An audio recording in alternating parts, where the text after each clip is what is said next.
CBS News Chief Foreign Affairs correspondent and Face the Nation moderator Margaret Brennan joins me now. Margaret, you have new reporting on the state of the Qatari-mediated diplomatic talks in the Middle East and what's gone on in the last 24 hours. What do we know? Sure. This isn't an American deal. This is an Oman. No, it's not. It's an Omani-Iran deal. So we're sort of watching it. We're looking at the paper and saying we can live with this, we can't live with that. Okay. But that's to try to revive the U.S.-Iran deal, the MOU.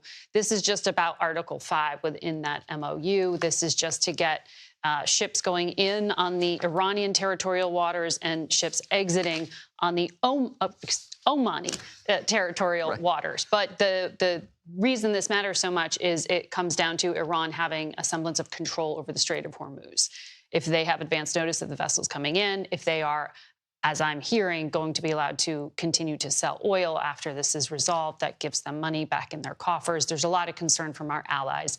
But this is supposed to be a toehold. If they can get this one piece, a toehold to then relaunch the talks about all the things that trouble President Trump.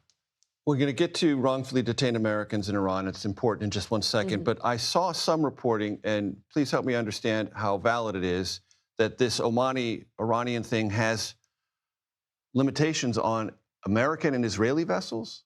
So their Israeli vessels largely don't use the Strait of Hormuz. The Iranian government said this. There's a lot of, chest banging and symbolic elbow waving and things like that. Yes, and they claimed as well in some of the rhetoric out of Tehran today, the American vessels could not go through that. Now, in terms of the chest banging, the president also says that America already controls the Strait of Hormuz, but we're also in negotiations about and there's reopening the Strait of Hormuz, which is also real. Right. So there's like a lot of misinformation in this space. What I'm told in terms of why there aren't U.S. military vessels escorting ships through, something that might give a degree of confidence. It's not that there are military limitations. It's an insurance problem commercially. They want this hammered out and diplomatically agreed to that ships won't be fired on from the land or hit by mines. Okay.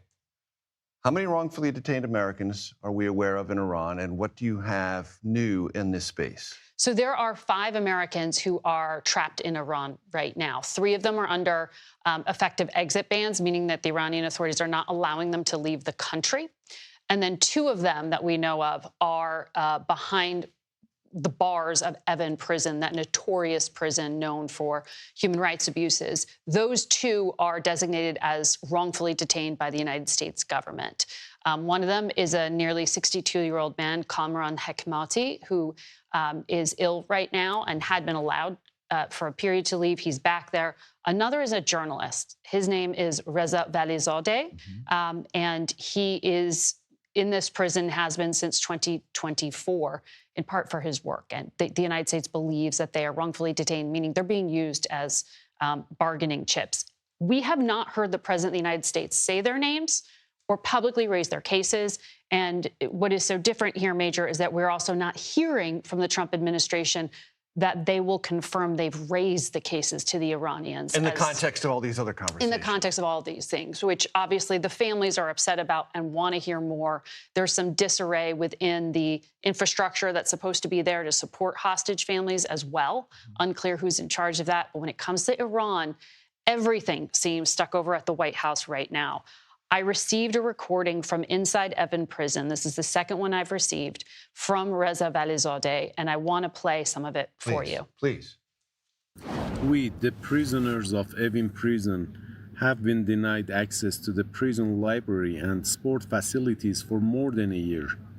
Medical care in the prison is almost non-existent. Only the most basic medications are available. Even worse, many medicines purchased and delivered by prisoners' families are stolen by prison staff before reaching the prisoners. The prison's doctors are rude, unmotivated, and lack professional competence. As a result, most prisoners avoid seeking medical treatment unless they have no other choice. Diseases that were eradicated decades ago have returned inside the prison, including pulmonary and gastrointestinal tuberculosis. One prisoner suffered TB symptoms, including coughing up blood and severe weight loss for 6 months.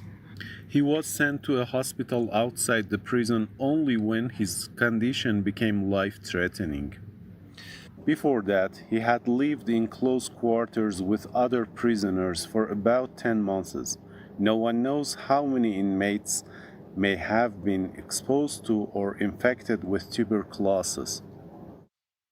He goes on to say that Kamran Hekmati was denied chemotherapy. He has cancer, and the Iranian authorities had released him for a period and then brought him back in, rearrested him. So there are 2 Americans confirmed to be behind bars. I've spoken to both of their advocates, and the U.S. government knows about it. It's important to let the public know about this as well. The White House might not say their names, but we will in this program. Whenever you have new information, Margaret Brennan, as always, thank you so very much. You can watch Face the Nation this Sunday at 10:30 a.m. on CBS. Margaret has a slate, as always, but especially this Sunday, of great interviews lined up, including the director of the National Institutes of Health, Jay Bhattacharya.